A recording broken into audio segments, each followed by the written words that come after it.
저번 우리 사랑의 교회 수요 예배 첫 설교에서 그 설교를 들으시고 몇몇 분들이 그렇게 말씀하셨습니다. 목사님, 설교가 참 짧게 느껴졌어요. 제가 사실을 말씀드리자면 실제로 설교가 짧았습니다. 굉장히 민망했습니다. 그래서 오늘은 정말 짧게 느껴지는 설교 하길 기대합니다. 제가 부임을 하고 얼마 뒤에 아주 귀한 선물을 받았습니다. 임동채 목사님이 참 은사가 많으시더라고요. 부임 선물로 손글씨로 그 켈리인가요? 그 손글씨로 말씀을 적어서 예쁜 액자에 담아 저에게 선물로 주셨는데요. 그 말씀이 오늘 이 본문 말씀입니다. 네. 이겁니다. 여러분 멋지죠? 네. 그래서 이 액자의 말씀을 계속 보는데 제 가슴을 계속 두드리더라고요. 마음에 감동이 오더라고요. 원래 다른 본문 하고 싶었는데 그래서 이 본문으로 말씀을 전하기로 했습니다. 제 삶에 참 많은 이야기가 있습니다. 하나님께서 주신 은혜가 있고 간증이 있습니다. 근데 오늘은 제가 회심한 이야기를 좀 나누고 싶습니다. 어린 시절에 저는 문제아라는 그런 말을 항상 달고 다니는 아이였습니다. 뒷집 아주머니가 저를 항상 저주하셨거든요. 너만 사라지면 돼. 너만 없으면 너희 집은 조용할 거야. 행복할 거야. 너만 없어지면 돼. 항상 그런 말씀을 하셨거든요. 제가 초등학교 때 교회에 나갔습니다. 그때 종로사님께서 저에게 그런 말씀하셨어요. 너는 사탄의 자식이야 라는 말을 하셨습니다. 지금이라면 ADHD 판정받지 않았을까 싶습니다. 너무 산만하고 예배도 방해하고 큰 소리로 떠들고 막 친구들 뒤통수 때리고 방석 던지고 하니까 그 전도사님이 아마 귀신인 줄 알았을 것 같습니다. 학교에서는 제가 학업이 많이 부진했습니다. 지금은 어떤지 모르겠는데 그때 당시에는 특수반이라는 것이 있었습니다. 정말 특별한 친구들이 가는 그런 반이었는데 저를 그 특별한 반에 넣더라고요. 잠시 있다가 얘는 그래도 좀 나은 것 같다 해서 제가 나오기를 했는데 그런 오해도 받기도 하였습니다. 중학생이 되기 전 6학년 졸업하기 전에 저는 담배를 배웠습니다. 친구가 한번 빨아보라고 하더라고요. 그래서 한번 빨았더니 속으로 빨아야 된다고 하더라고요. 네. 그때부터 담배를 피우게 되었습니다. 중학교 1학년이 되었습니다. 저는 해운대 신도시에 있는 중학교를 다녔는데요. 친구들이 잘 살았습니다. 친구 집에 놀러 갔는데 친구가 이거 귀한 거야 하면서 뭔가를 가지고 오더라고요. 꼬냑이라는 술이었습니다.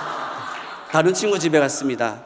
다른 친구도 이거 정말 귀한 거야 하고 가지고 왔는데 그것은 바로 발삼이었습니다. 안다는 눈빛이 보이는데요. 발렌타인 30년산 그거를 소주처럼 마셨습니다.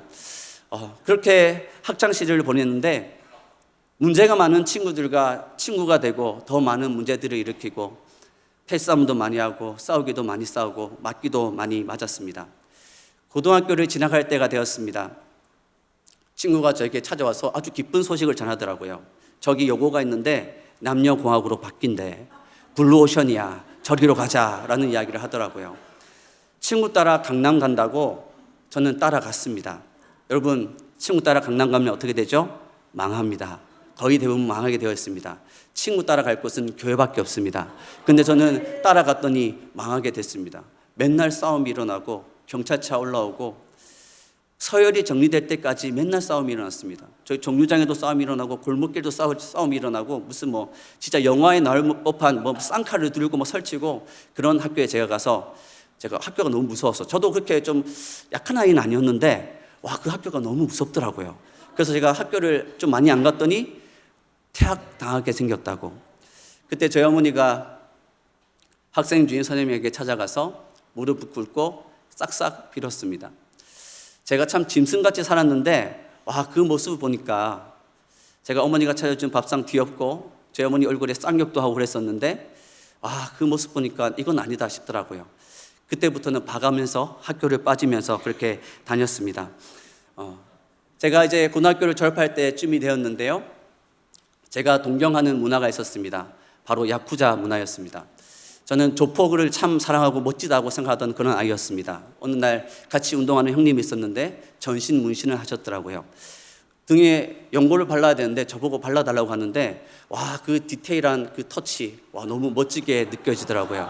그때부터 저에게 목표가 생겼습니다. 저는 이때까지 꿈이나 목표가 없었거든요. 근데 저에게 진정한 목표가 생겼습니다. 바로 턱 밑부터 발끝까지 전신 문신을 새기겠다라는 목표와 꿈이 생겼습니다. 어떻게 돈을 모을까? 훔칠 수도 없고. 친구가 저에게 오더니 내 옆에만 있어다오라고 이야기하더라고요. 내가 일할 때 내 옆에만 있어주면 내가 반가이 해줄게. 너한테 반 줄게. 그런 얘기를 하더라고요. 와, 잘 됐다. 그래, 옆에 있어줄게. 진짜 옆에만 있었습니다.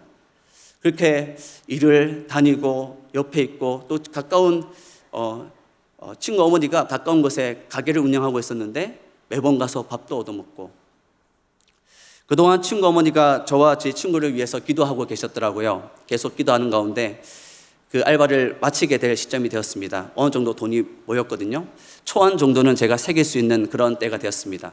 전신 문신을 새길 때 그냥 새기지 않습니다. 먼저 조끼형으로 새기고요. 그 다음에 반팔 모양으로 새기고요. 그 다음에 전신 모양으로 새기는데 이제 반팔 조끼 모양 정도는 제가 새길 수 있는 돈을 모은 것입니다.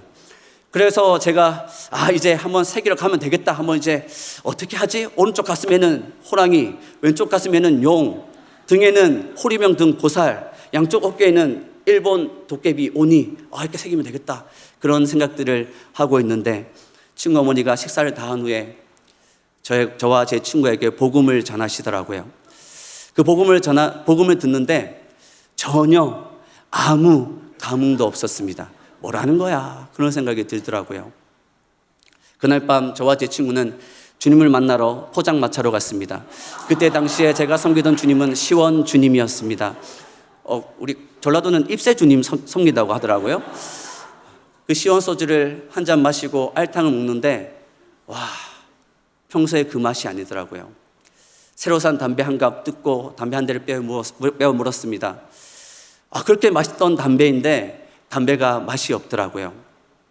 그 순간 제 속에 있는 모든 것들을 다 토해냈습니다. 지금 집에서 맛있게 식사하시면서 설교 듣고 있는 성도님들 죄송합니다. 승리자는 현장에 계신 분들이 승리자입니다. 여러분들은 어쩔 수 없습니다. 다 토해냈습니다. 제 속에 있는 모든 것들을 다 토해냈습니다. 힘이 빠져서 제가 앉았는데 그때 저에게 어떤 진누림 같은 게 느껴졌습니다. 그동안 지었던 죄들에 대한 짓눌림이 느껴졌습니다. 제가 감당할 수 없는 무엇인가가 느껴졌습니다. 그것은 저만 느낀 것이 아니라 제 친구도 느낀 것이었습니다. 그날 밤 저와 제 친구는 예수님을 영접했습니다. 그날 밤 저는 담배를 끊었습니다. 술을 끊었습니다. 그리고 십자가를 새기지 않기로 하였습니다. 제 마음속에 십자가를 새기기로 하였습니다. 마음속에 십자가가 있는 사람은 십자가가 눈에 보이거든요. 우리 중등부, 고등부 십자가 있는지 한번 볼까요?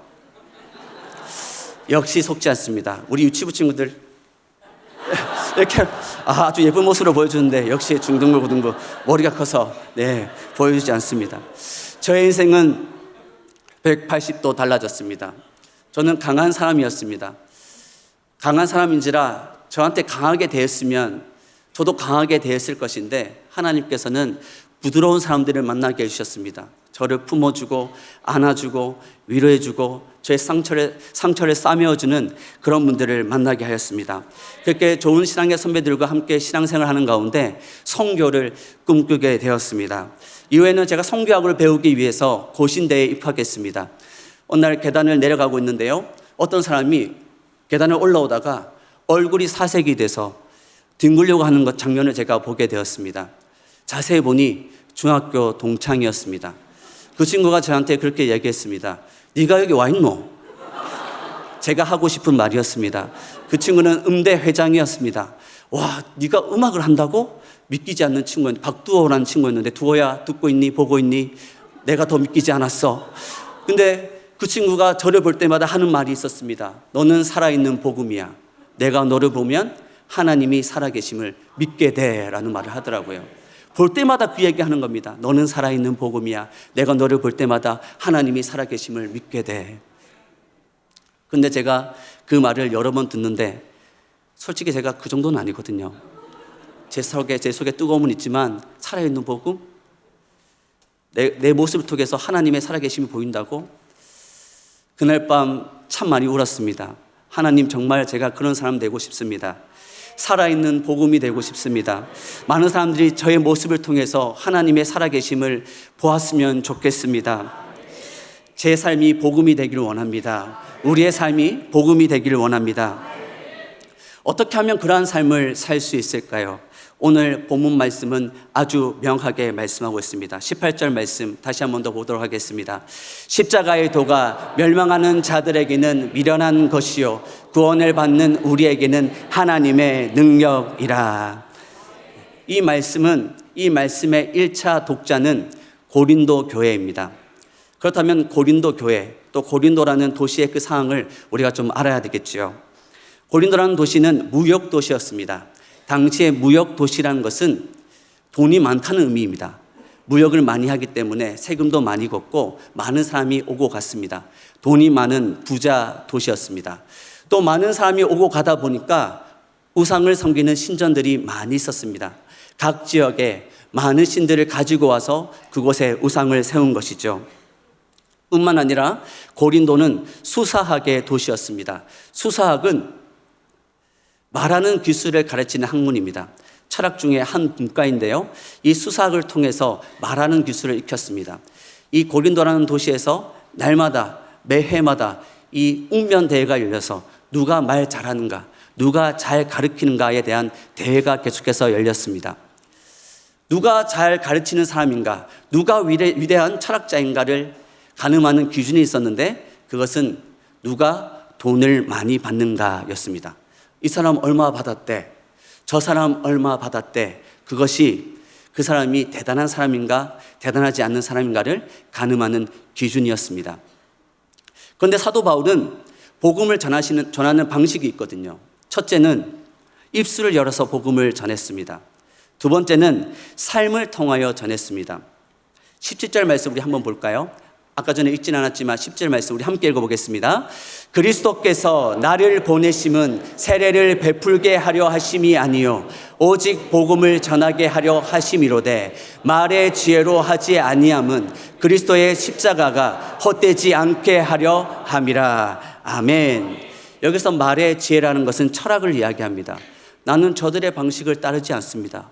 나는 저들의 방식으로 복음을 전하지 않습니다라고 사도 바울은 이야기하고 있는 것입니다.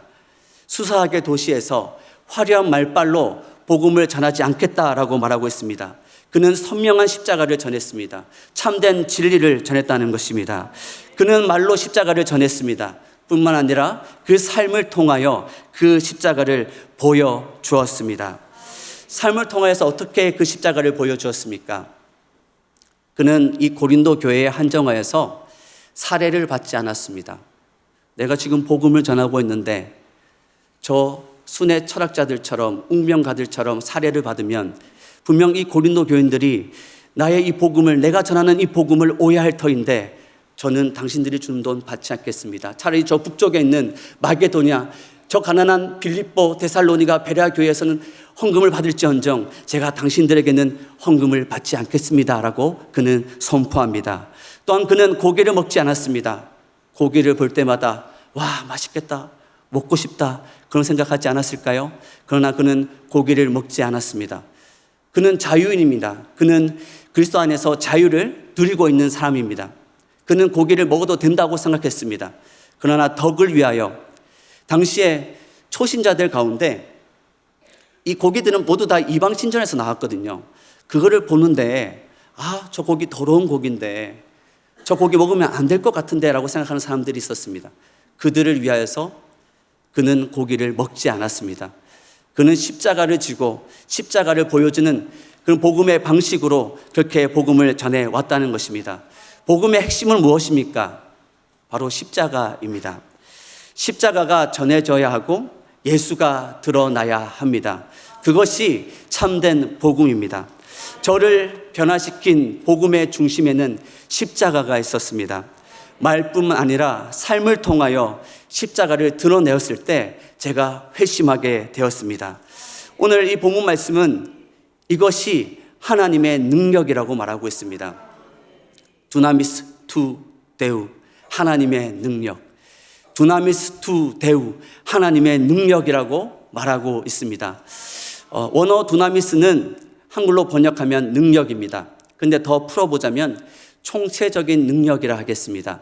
십자가에는 하나님의 능력이 나타나는데, 총체적인 능력이 나타나는데 제약된 것은 파괴하고 한 영혼을 회복하고 살리는 능력인 것입니다.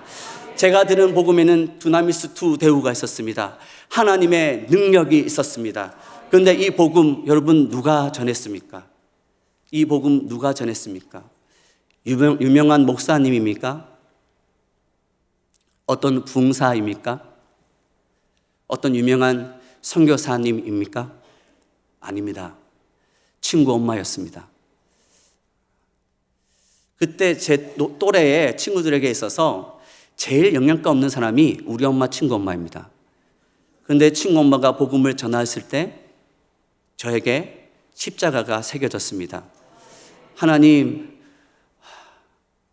저라도 괜찮으시겠습니까? 하나님, 저라도 괜찮으시겠습니까? 저를 쓰시겠습니까? 저는 아닌 것 같은데요. 저라도 사용하시겠습니까? 오늘 이 밤 하나님께서는 우리 모두에게 말씀하십니다. 나의 사랑하는 아들아, 나의 사랑하는 딸아, 너의 입술을 열어 십자가를 전해주지 않겠니? 너의 삶을 통하여 십자가를 보여주지 않겠니? 작은 예수로 살지 않겠니? 누군가는 보이지도 않고 들리지도 않는 캄캄한 길을 걸어가고 있습니다. 그때 그에게 있어서 유일한 소망이 있는데요, 그것은 오직 십자가입니다. 또한 오직 예수입니다. 그 십자가가 능력이 되어 그에게 다가옵니다. 예수가 사랑이 되어 그에게 다가옵니다. 그 십자가를 우리가 함께 전했으면 좋겠습니다. 십자가가 없이는 부활도 없습니다. 십자가가 있기에 부활이 있습니다. 십자가, 예수, 그 능력이, 그 사랑이 우리를 살립니다. 그 십자가가 우리에게 있기를 원합니다. 그 사랑이 우리에게 있기를 원합니다. 그 십자가 어디에 필요합니까? 저 세상 밖에만 필요합니까? 아닙니다. 나에게 십자가가 필요합니다. 지금 이 고린도 전서를 지금 누구에게 말하고 있습니까? 하나님의 그 능력에 대해서 누구에게 말하고 있습니까? 저 세상 밖에 아니라 이미 예수님을 믿고 있는 고린도 교회에 이 편지를 쓰고 있습니다. 지금 사도 바울은 우리에게 이야기하고 있습니다. 당신에게 십자가가 필요합니다. 당신에게 십자가가 필요합니다. 당신에게 예수가 필요합니다. 그 능력이, 그 사랑이 우리에게 있기를 원합니다. 그것을 고백하는 가운데 함께 찬양하며 나아가겠습니다.